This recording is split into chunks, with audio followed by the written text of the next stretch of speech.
tonight we are tackling a major issue impacting urban school districts. I'm joined with Superintendent Mr. Travis Waters from Stilton High Spire School District. Sir, thank you so much for being out to highlight and to focus on this important issue. Why is equitable funding so important for your school district? It's important for my schools because I believe it's a moral issue. We have a 91% poverty rate.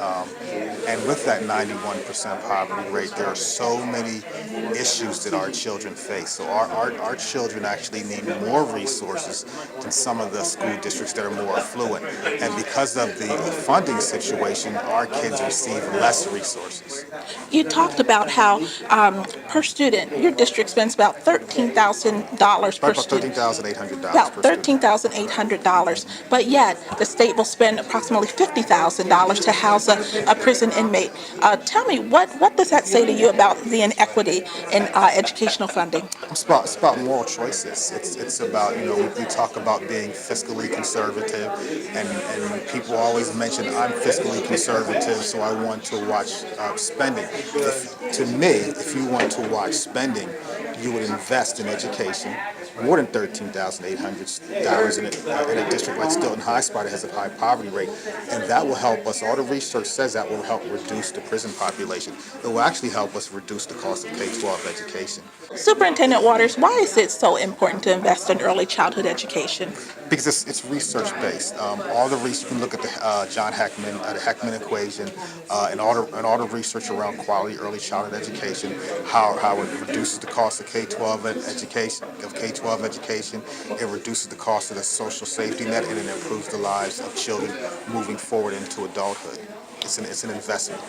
Wow. Well, we want to thank you for investing in the education and lives of students in the Stilton High Spire School District. Thank you Okay. so much for Thank you. joining us. Thank you. All right. Well, there you have it from Mr. Travis Waters. He is the superintendent of the Stilton High Spire School District. Stay tuned for more as we're going to be joined by Dr. Sybil Knight Burney and others here tonight at this very important community meeting focused on equity first, citizens for fair school funding. When I became the superintendent, I had to face not only a $22 million deficit, but also cutting non-mandated programs, which we know that we need, like kindergarten, pre-K, closing 5 buildings, taking away significant programs that we know that are basic for us. With 6,700 students, 85% poverty, below or at poverty, we have significant issues. We know that. But our kids deserve the best, and they come to school every day because their parents invest in us and think that we are able to give them the best. So we need to do that.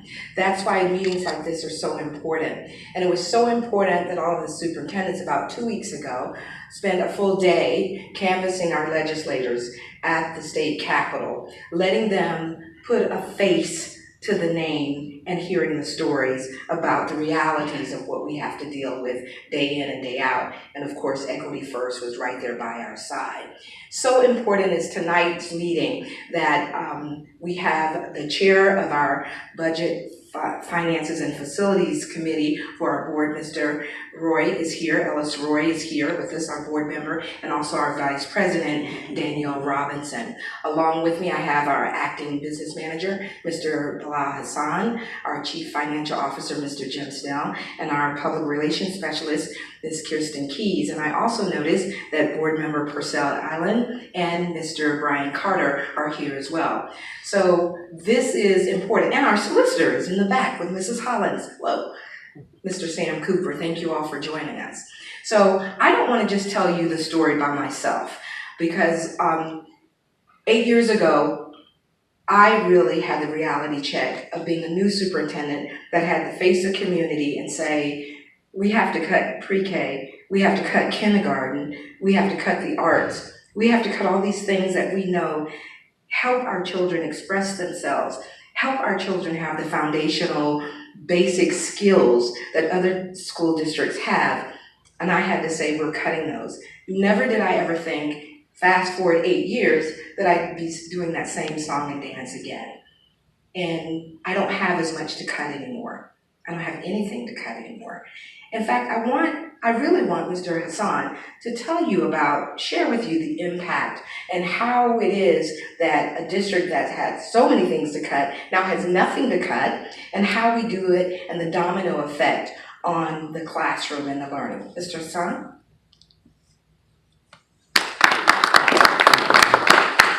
All right, thank you.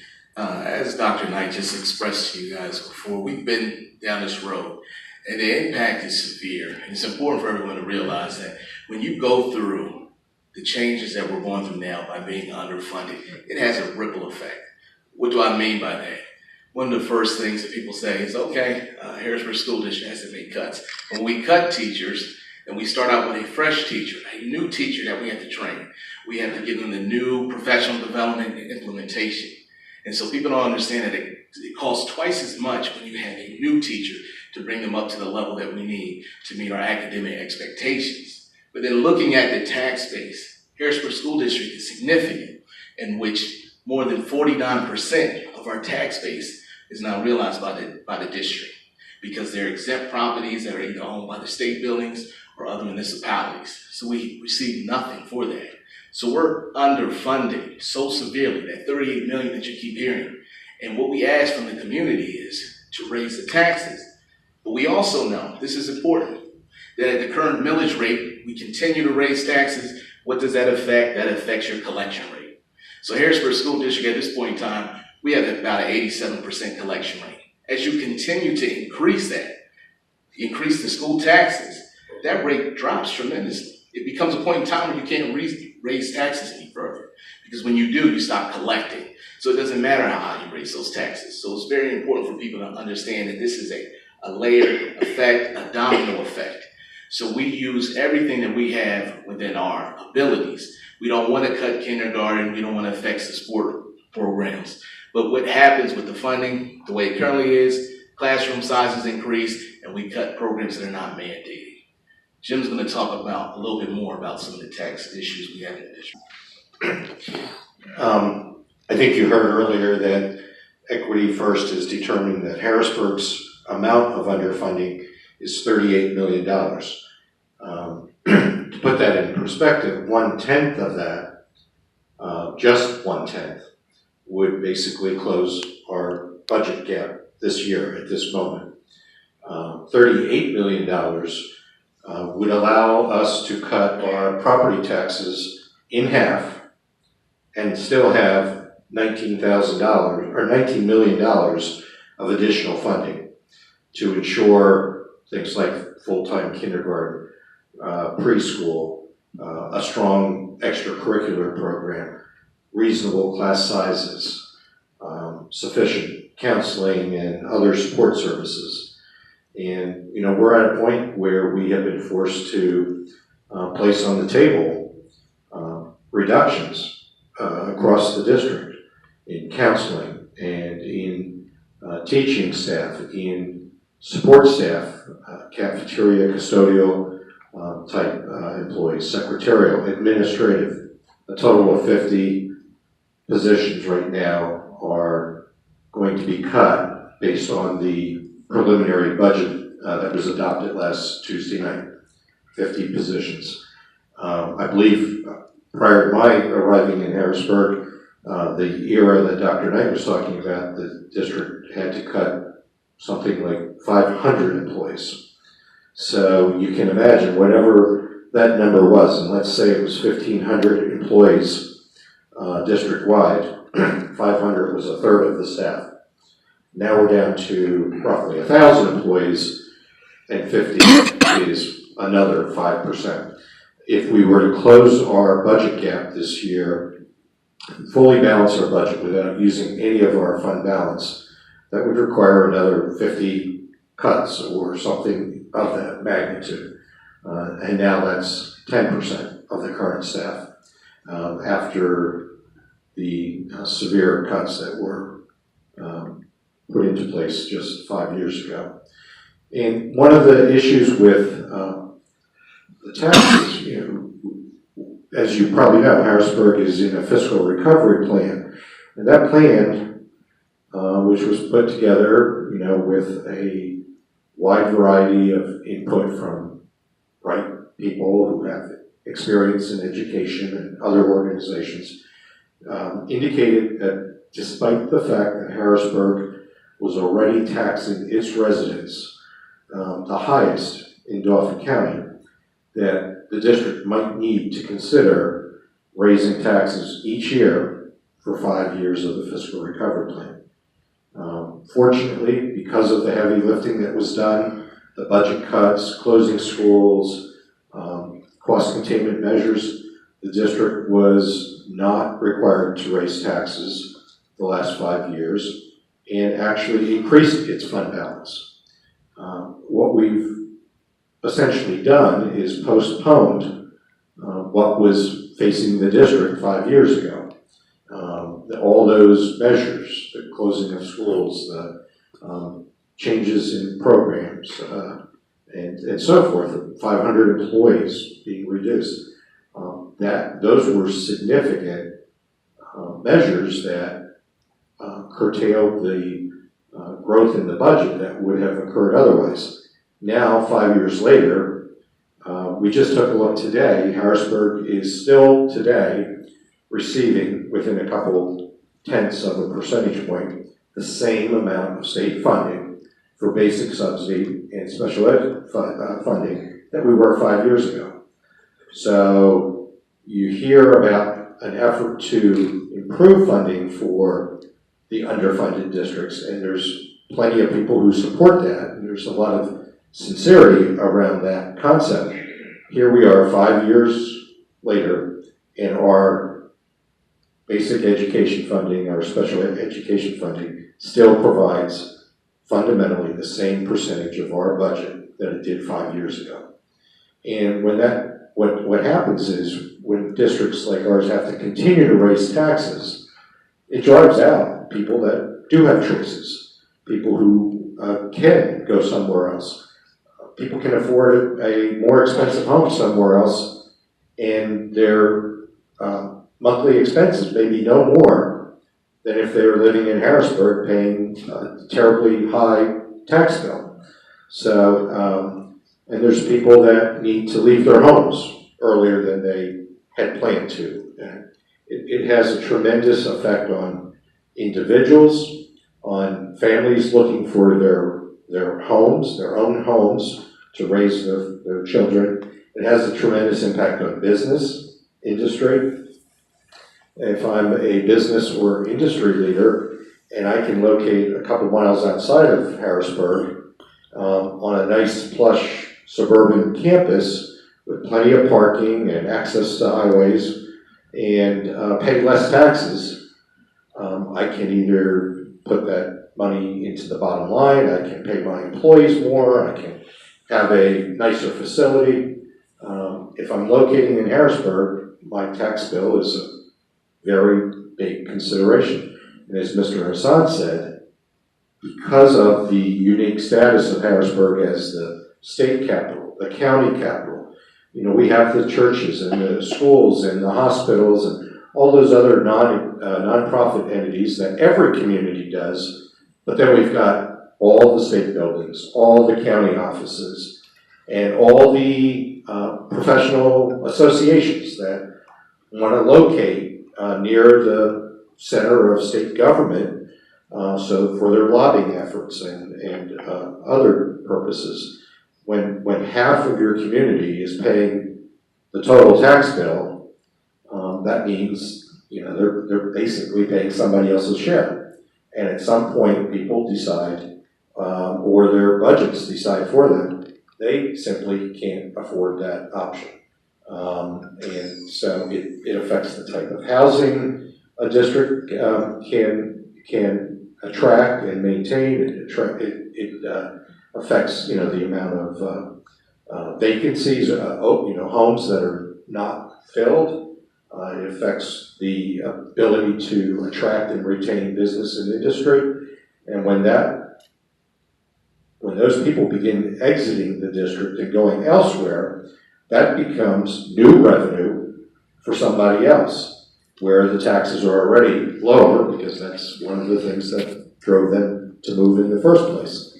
And Now we have, more unemployment, more vacancies, less tax dollars going into our labor economy, and that causes the need to raise taxes further. And it unfortunately can be an endless cycle until or unless something very substantial breaks that cycle. And certainly equalizing or making funding more equitable would be a huge step in that direction, so that people that want to live in Harrisburg, want to be in the city, want to be close to the things the city provides, can afford to do that, and they can send their children to school without paying a much higher tax bill than they might have to pay if they were living somewhere else.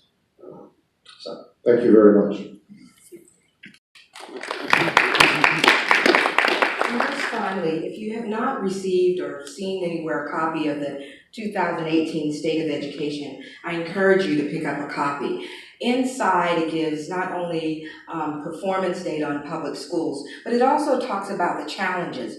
And within, it talks about such things as urban school districts facing the taxes, the real estate, but it also talks about equity. And there's a whole section on equity and how districts are dealing with the challenges faced with poverty, trauma, feeding their students, homelessness, and transiency. So I encourage you to do this. And again, thank you to Equity First for allowing us this opportunity to be here. And thank you to each and every one of you this evening for being here as well. We appreciate it. We want a chance to open it up for questions. If anyone had any questions, concerns, ideas. How did we get here? How did the legislature, the state, school districts get to this point of inequitable funding? Yep, so that is often asked because there's no logic on how we got here. The way we got here, and Pennsylvania's got this great history of public education. And it started in 1838, and that's what they say, but it actually started in 1836, and it was adopted, and the interesting thing, in 1837, it was revoked. If anybody knows that funny history or interesting history in Pennsylvania. And in 1838, they came back and restarted public education in Pennsylvania after it had started, stopped, and restarted. But in 1991, there was a big budget crisis. There was a big tax increase with Governor Casey. And in that year, to get the votes, when they talk about going and meeting the legislators and, we'll give you a Little League field if you give us this tax vote, we'll put a road in your district if you do this tax vote. So it was a big broker deal to do this $3 billion tax increase. And in it, one of the deals that they did was they got rid of this SB funding formula. It was the Equalized Standard Basic Education Funding Formula. When they did that, they took away enrollment.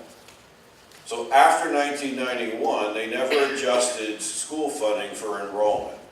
So that enrollment from that year was set in stone. So like where I'm from in the Poconos, like we've added 150,000 people since then. So we're just crushed as it relates to school funding because it's never been adjusted for enrollment. And that's also true like in Reading School District where their population was lower in 1991 than it is now. Never adjusted for enrollment, and their poverty increased. Their incomes went down, and their ability to pay these school taxes went down. And like everyone else said, they also had the Reading Hospital grow, the Reading or Berks County School District, or Berks County government grew. And if you've been in Reading, they had a lot of buildings just sit empty. So they don't have a lot of jobs coming in to create the earned income tax that goes to the school district. Real estate doesn't transfer, so there's very little realty transfer tax. So that all speeds up to how we got here. There's no common sense way that we got here. It was a political solution. So years of political solutions, the hold harmless provision that no school district could get less than they got the year before, led us to where we are. And some districts like Pittsburgh, their delegation used to put extra money into basic ed when Philadelphia would get a special line item. So it's topsy-turvy, but when you take the $6 billion and you run it through the new formula law, that's where you get this underfundedness. and we're trying to fix it. We think that equity first is really basic. We want to get all the schools to equity first before we start doing other things with basic and special ed. Can you talk about, you mentioned that this is about new funding. How does it affect, how much of education funding is new? And how will it affect the stuff that's been out there for years? Yeah, I don't know, are we able to go backwards on this slide deck? And go to that slide that had the 400 million on it?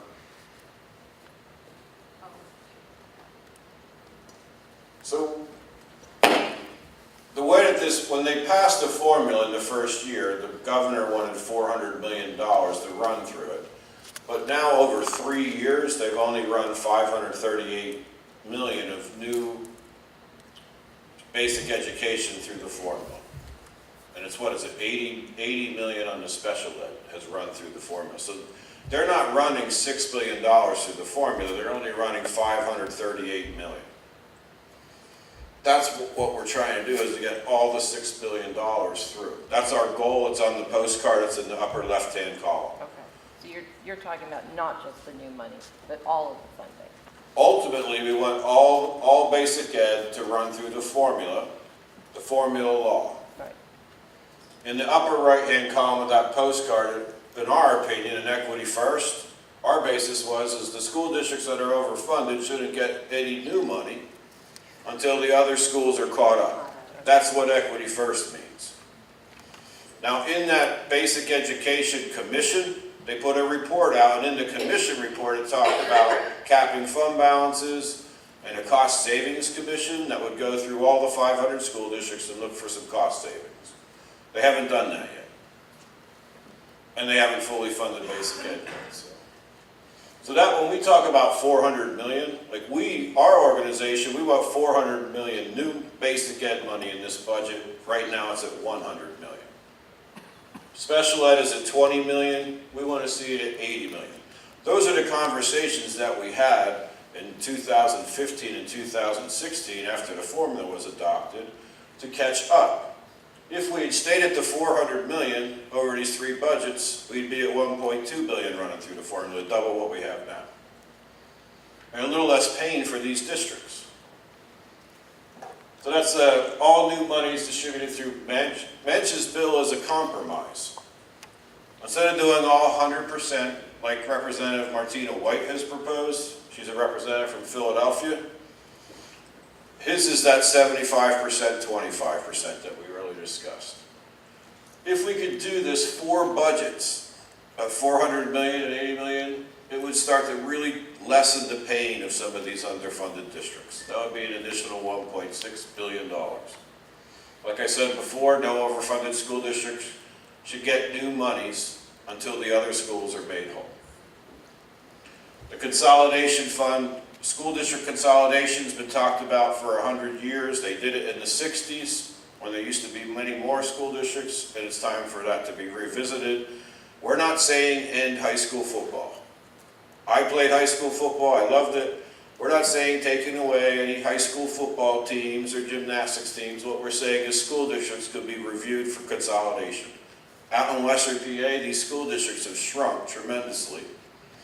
And some school districts, actually two merged in the past 5 years.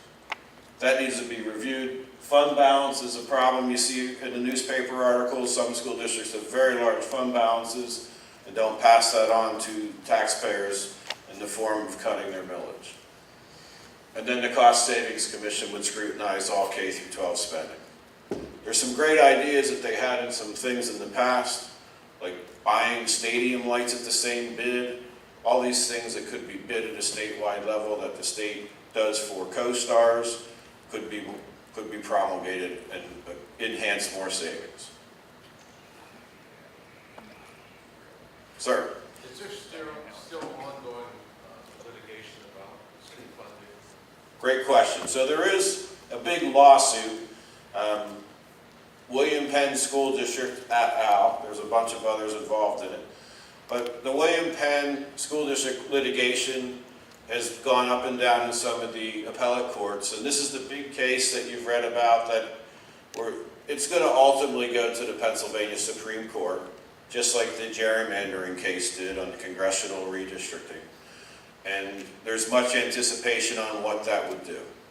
It's possible that the Pennsylvania Supreme Court could say fund it all now, 100%, or some derivative thereof. What we believe in Equity First is no matter what happens at the Supreme Court level, because it probably might even go up to the U.S. Supreme Court, but no matter what happens, the General Assembly is going to have to pass something and the governor is going to have to sign it. That's why we've stayed in the trenches on this, so we're not waiting for the court case, which may take 2 to 3 years until it gets to a final resolution, which could be another 3 or 4 budgets. And these city school districts, in my opinion, we can't have another 4 budgets at $100 million. We need to jump this up and take it seriously. Any other questions? Yeah, this is sort of like a refresher course for us on the Budget and Finance Facility Committee in Harrisburg School Board, because I remember you made a presentation about a year ago. Yes, sir. So, and you're very enlightening then. But to just piggyback off what Ms. Keys said, you know, and it's baffling that you have 200 plus legislators sitting there and everybody is simply okay with the deficiency in funding, you know, and the electorate who put them there suffers. You know, I have a problem with that. Along with this, you know, Senate bill too. I don't know if Equity First looked at that, and we're already disparately impacted in the funding. Now, Senate Bill 2, sponsored by Senator Del Santos, is now talking about school vouchers that is now going to take money again away before we even get to the equality or the equal funding. Whatever funding we got now, he's trying to take away. So I'm having a real problem with that. I just want to know your opinion. Yeah. Well, 25 years ago, if you would have put together a strategy to destroy public education in city school districts, that's what Pennsylvania did. I mean, you can't cut it and slice it. That's the brutal truth. I don't think Pennsylvania could have done a worse job on what's happened the past 25 years. That's the brutal truth. You can't make this stuff up. You could have sat down 25 years ago and said, let's do something so sinister and just destroy public education in the cities. That's what we've done, right? You guys deal with it every day. I see what's happened in my school districts back in Monroe County. You can't make it up. What has happened to the economy in the Poconos through these high taxes is just incredible. So, you know, our opinion on Senate bill doesn't necessarily matter. Our only focus with our nonprofit is basic education and special education, making it all fair. Equity first. So what are the 3 main barriers that you're running into to get this kind of funding to go through the formula? So the number one barrier we have is there's 362 school districts that are overfunded through basic and special ed. And that translates to about 65% of the Senate and the House, right? So we don't have the votes. You've all seen the Hamilton play. We don't got the votes. That's the number one problem. And the only way we solve that is coming up with these compromise strategies to claw our way back to fairness. Now, it's not just the General Assembly that has that 65%, 35% problem. So do all the statewide associations that deal with education. All of them have that same problem where 65% of their school districts are overfunded, 35% are underfunded. So it's hard for them to come out and endorse something like this.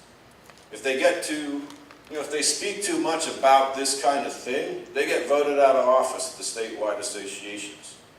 So that makes it even more challenging, is there's There's no statewide education group pounding the pavement to get this stuff fixed. Right? You understand? It's more complex than just the General Assembly. It's the whole education establishment. So that's the big problem. The second problem is the state budget.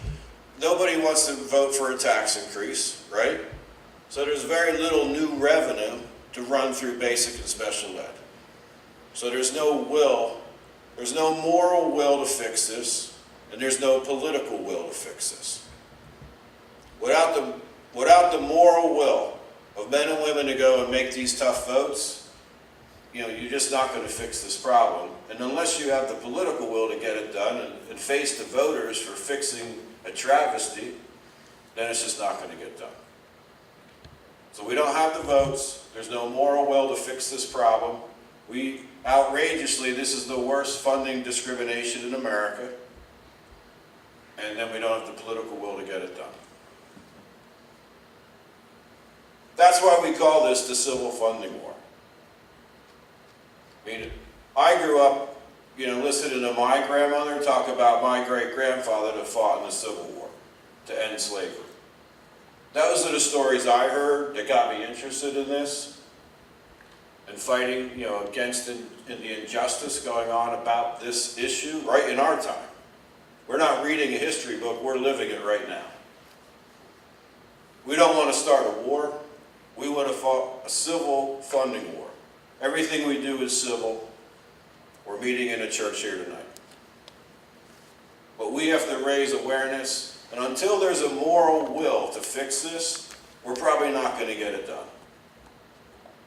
Because 12 million Pennsylvanians are living their lives and they don't care that this is the problem. Or translate the math, there's 6 or 7 million that are sitting in overfunded districts, right? There's only 3 or 4 million sitting in the underfunded districts. We don't got the votes.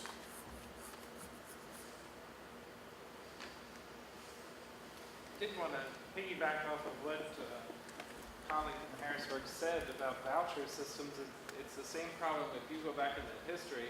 This underfundedness is the reason that our school districts in these cities that are listed as the most underfunded have been attacked by charter schools over the past few decades. And we, as school board members, continue to have to fight off new proposals. And when they sue, then we're spending $1 million to fight that lawsuit to try to hold them back from taking even more money. So this underfunded is so extensive. You couldn't make it up. You couldn't write a play or a movie that's worse than what we've done. And that's very interesting, because if you're fighting for equity first and bringing in parity with the other districts, and no new funding for the districts that's doing okay, and how do you get that? You should have meant with the vouchers and this bill that I just mentioned that was spent by the senator, it's taking money away, the charters, all the time. So how do you get to parity? You see what I mean? It's an uphill battle. And there's the old saying, you know what I mean? If it ain't broke, don't fix it. And as long as the legislature feel it ain't broke, they're not gonna fix it. Well, unless people get mad about this, legislators are not going to step out of the aisle and fix it. Right.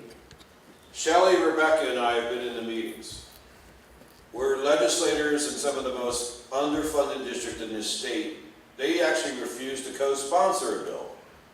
And then, where I'm from, co-sponsoring a bill doesn't mean arrows and guns are coming at you. It's just amazing. We can't get some of these legislators to even co-sponsor a bill to speed funding to their own districts. Why is that? I don't know. I mean, if we get to the bottom of the political issue, why is that? Is that because there are other deals that they're cutting, backroom deals, or? But why is it that a legislator would not want to see funding come to their own constituents? It's one of those quandaries. I mean, some legislators don't want to, step out of the box, and some have other, issues related to this, and some follow that narrative. They think, well, all this money's corrupt. so they don't want to deal with it. I mean, to me, it's all a bunch of bull. Like, if you have a formula, that's the law. Like, they voted on this, it's the law. They need to now fund that law. Or they need to repeal the law. And I want to see them repeal this, right? This is the most discriminatory funding situation in education in all of America. So we need people like you to get mad about this and talk to your senator, because he's not a co-sponsor of the bench bill, and your representatives around Dauphin County, York County. But until citizens voice their opinions, it doesn't, they're not going to get too far out of line unless they have a moral will to fix this. Like, I don't know why in 2018, with all the stuff on TV going on, that we don't have the moral will to fix this. Like, we've written to the NFL players, you want to put a knee down in a football stadium in Pennsylvania? Here's the issue. Right here.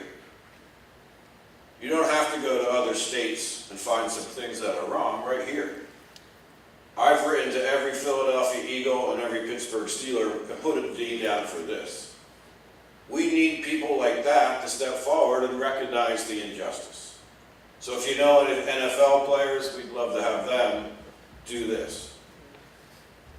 But just like the superintendent from Stilton mentioned earlier, get an equity funding, equity in funding.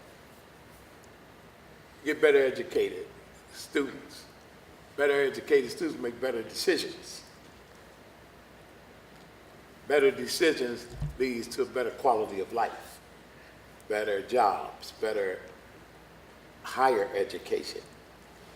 And it breaks the school to jail pipeline. How you break the school to jail pipeline? Education. But it takes money to provide education. And I'm just sitting here, and I am upset, and I am angry. And this type of thing does make you angry. The fact that they can't see that rather than pay X amount of dollars for a decent education of a child, you rather pay 50 times that to keep him in jail. When if you gave him a decent education, they wouldn't even be in jail. That's just fascinating. As you remember, there's no money in success in urban districts. Right, that's the key. There's no money. That's the key. It's like you're mentioning the school to prison pipeline. To keep urban districts underfunded, how much do they spend in private prisons? That's the thing. We do have a privatized prison system, for-profit privatized system. Exactly. With a So there's strong lobby. revenue. There's no money there's no money in the success of an urban district, because it keeps that field and that pool of money flowing in. If we got that equitable funding and stop that, the prisons would not be as full. The people would not, the privatized prison owners would not make that much money. So, like I said, there's no money in actually giving urban school districts what they need. So it makes you wonder if it's by design. Exactly. Oh, I definitely believe it's by design. I go back to what my man said, they have to have a moral will to do this. They have to have a desire to do this, Or be forced to. Or be forced to. But, Forced to or forced out. yeah, they just, and until the people say, look, Exactly. enough of this. Put it in education and not the prison system. So that sort of takes us full circle to the whole get out and vote issue. Yes. Because morality just doesn't even exist in this country anymore. So if the process is we got to vote them out to vote in the people that will hear us, then we've got to really start again with this, the get out and vote issue. Through the churches, we discussed this at the last meeting. Let's push the churches to push their people, or all the organizations, to get out to our community of thousands of people that are not voting. You know, here's some basic math. So Pennsylvania is at $6 billion for basic ed. And inflation is around 3%.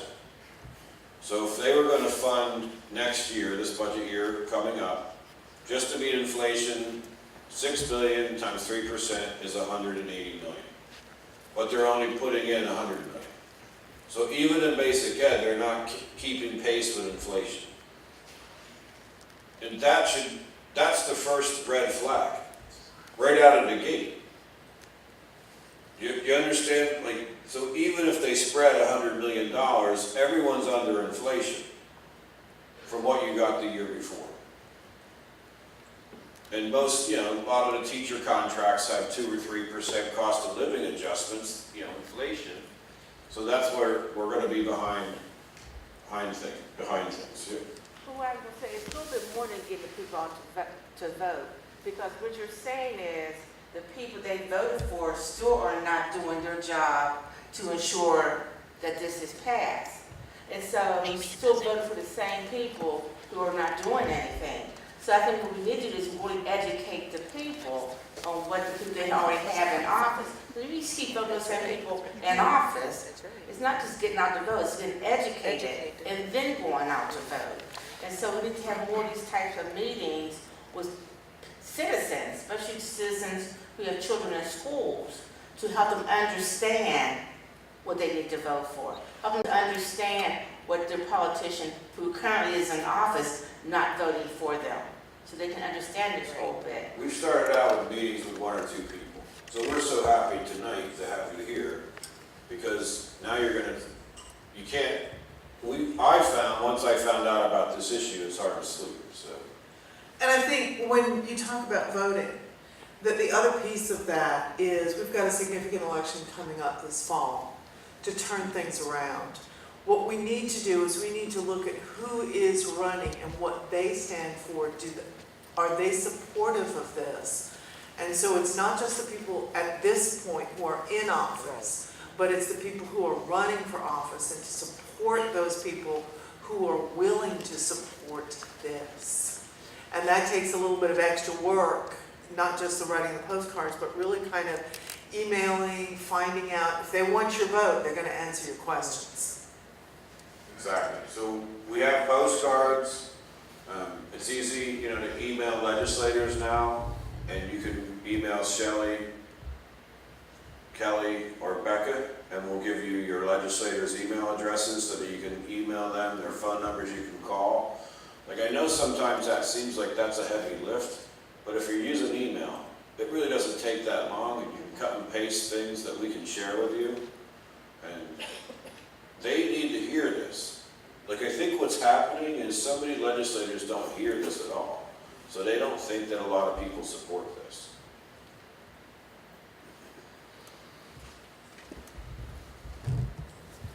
I can testify to that as well. I am chief of staff for my local representative, Carol Hill Evans.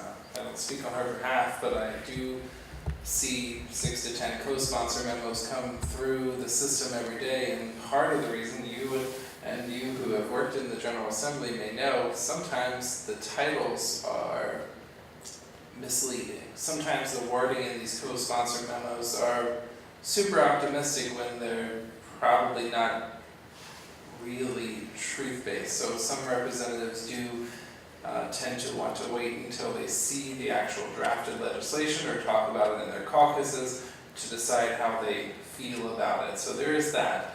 However, I did want to go back to your example of inflation, because maybe other school districts here know when we get these increased fundings every year, they're really being eaten up by those pension costs and those employee or the salary raises, and anything that we're getting additional is completely eaten up, and that's why we're losing these programs. Because, so-and-so got a couple extra million, well, yeah, but that naturally went into the general fund unnoticed.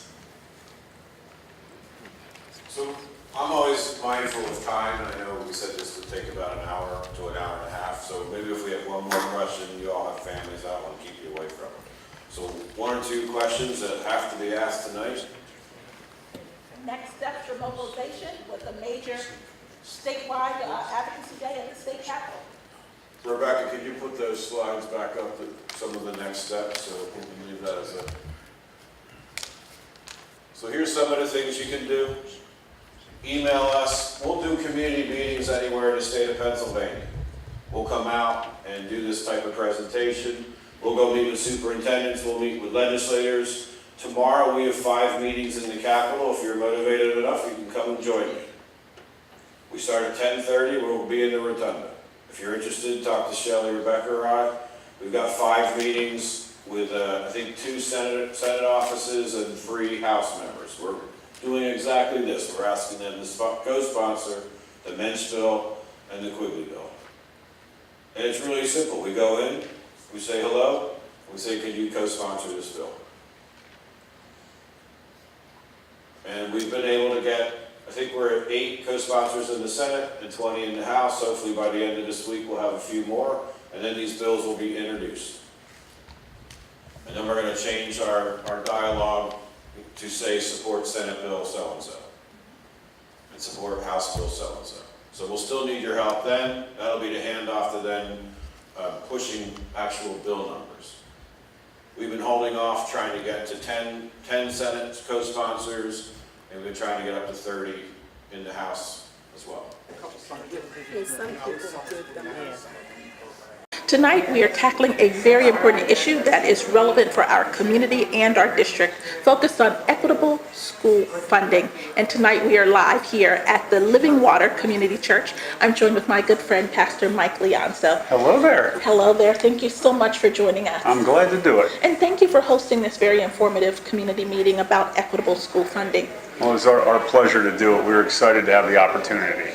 Well, you know, some people would say, why would a church want to be involved in a message about equitable education? Our city, we love our community. We've got lots of kids that go to the Harrisburg School District. We've got lots of teachers that come to Living Water that go to the Harrisburg School District.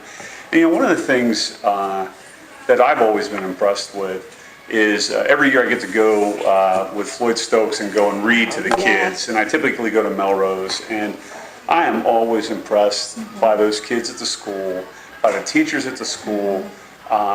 They're great young kids, and they deserve to have a quality education. Those teachers deserve to have resources that they need. And, you know, I think if people of goodwill actually work together and realize that out of some's affluence, others can be blessed so that nobody suffers.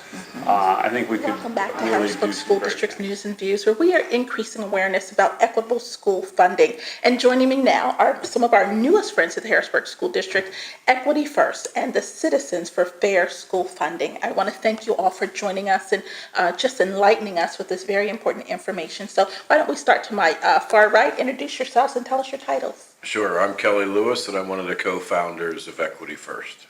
I'm Shelley Lipscomb Echevarria, and I am the Managing Director. And I'm Rebecca Kahn, another co-founder of Equity First. so how long, Kelly, have you been at this work dealing with issues around equitable school funding? For me, it's been since 2000. I ran for State House and won an election on this issue, on school funding and school property taxes. And when I got to Harrisburg, I realized how complex this was going to be to fix it. And after I got out of the House and did some other things, I came back at this issue maybe about 6 years ago to get back in it, and was working on getting the formula adopted, which now they are both laws, the basic education funding law and the special education funding law. And now at Equity First, we're trying to get the funding through the formulas. Kelly, what are some of the legislative compromise strategies that maybe our state legislature or the governor's office needs to look at regarding equitable school-based funding? So there's, on one side is Representative Martina White and Todd Stevens. They would like to see all the money run through the formulas right now. But that would probably cause a lot of consternation with so many districts, you know, that are overfunded, et cetera. So the compromise is Senator Mensch and Representative Quigley and Representative Hennessy have this 75%, 25% bill. 75% would go proportionately to the underfunded school districts, and then 25% would go exactly how the governor's proposed to all 500 school districts through the formulas. Fantastic. Shelley Lipscomb, H.A. Varia. You gave us a checklist of some of the things that regular John Q. citizens can do, parents can do, grandparents can do, just everyday voters can do to get involved on this issue. What are the top 3 to 5 things that we can do to get engaged and get involved and make an impact and a difference? Well, one thing, I know a lot of times people might feel a little apprehensive if they don't have all the information. People can go to our website, www.supportequityfirst.org. And on our website, we have links that people can use where they can contact their legislator, their sample letters, there's a lot of information there. So they can learn a little bit, and then they can contact their legislator, their state senator, and ask them to support by becoming a co-sponsor of the Mensch bill. They can contact their House member and ask them to be a co-sponsor of the Quigley bill.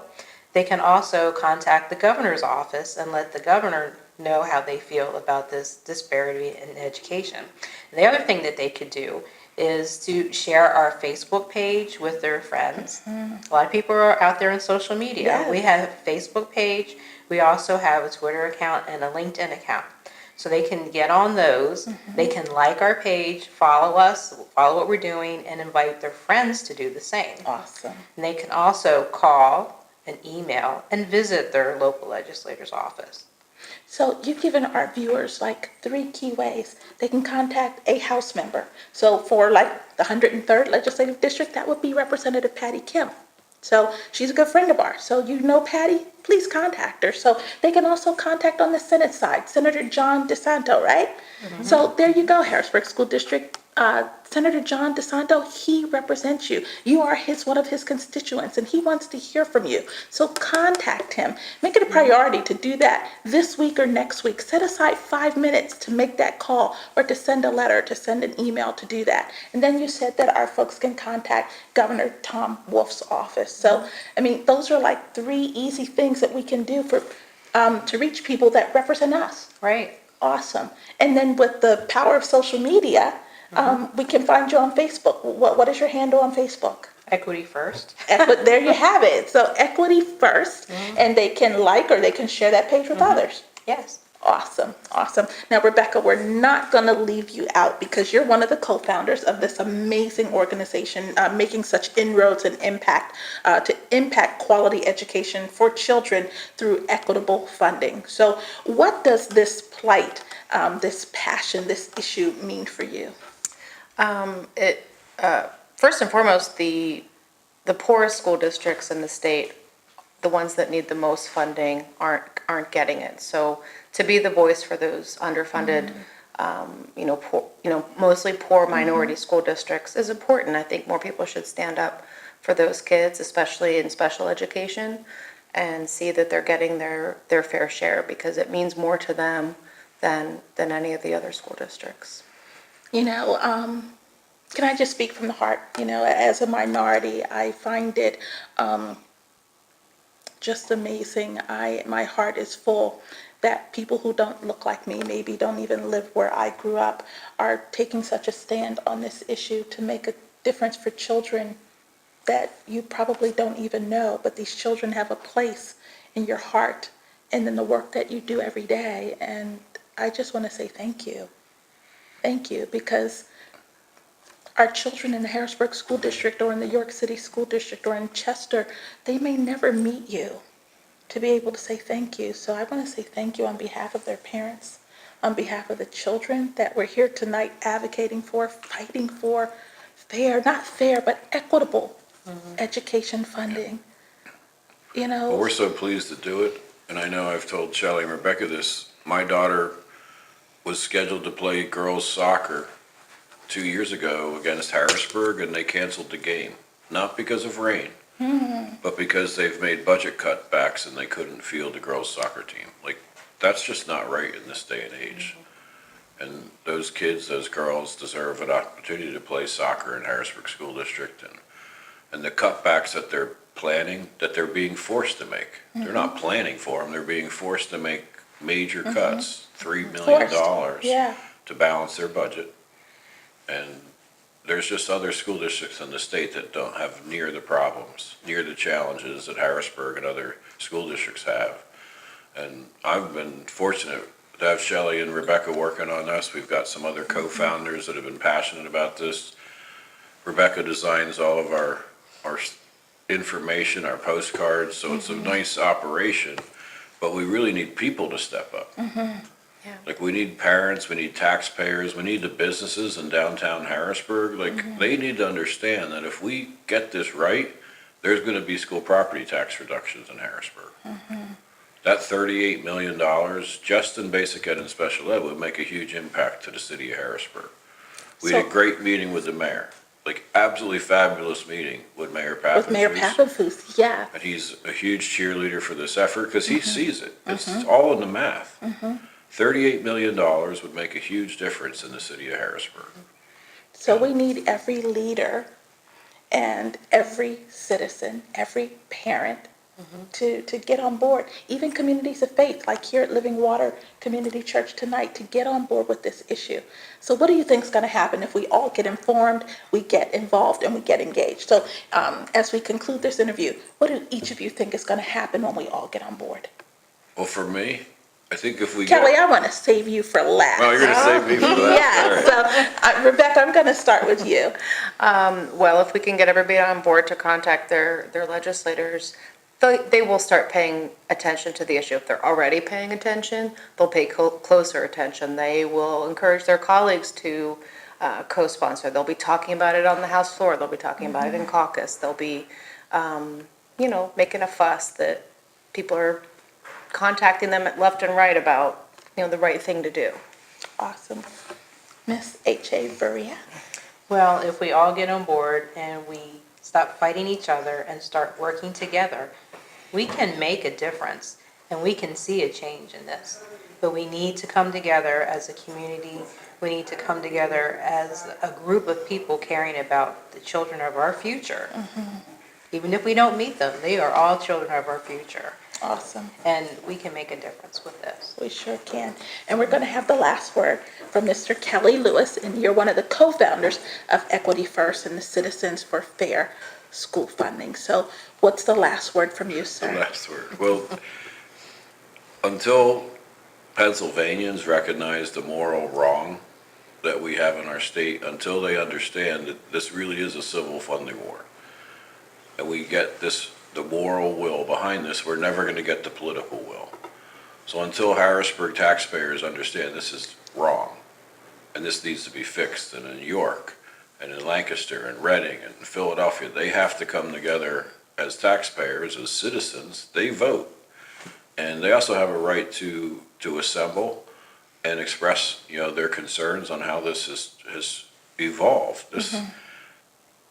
No one started this on purpose to get to where it is, but that's where it is right now. And the only way to fix it is to recognize the moral wrong, to develop the political will to get this done, to get the votes, and get a governor's signature to fix it. And you said something earlier that there are even aspects of this kind of funding that are discriminatory. Absolutely. I mean, it's the most discriminatory funding system in America. And it exists in our time. This is not a history book.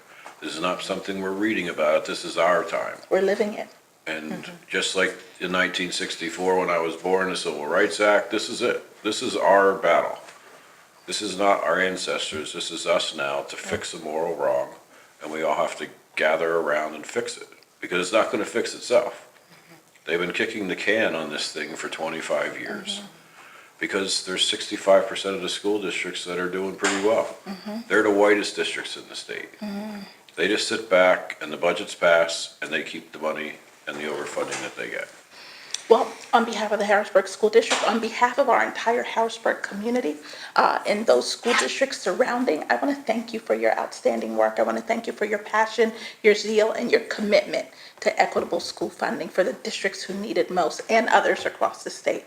So thank you so much for joining us. Thank you. Thank you so much. All right, well, there you have it, Harrisburg School District. We are wrapping up another very important edition of Harrisburg School District's News and Views. To learn more about Equity First and the Citizens for Fair School Funding, why don't you visit them online or simply visit their Facebook page, Equity First. Thank you so much for joining us.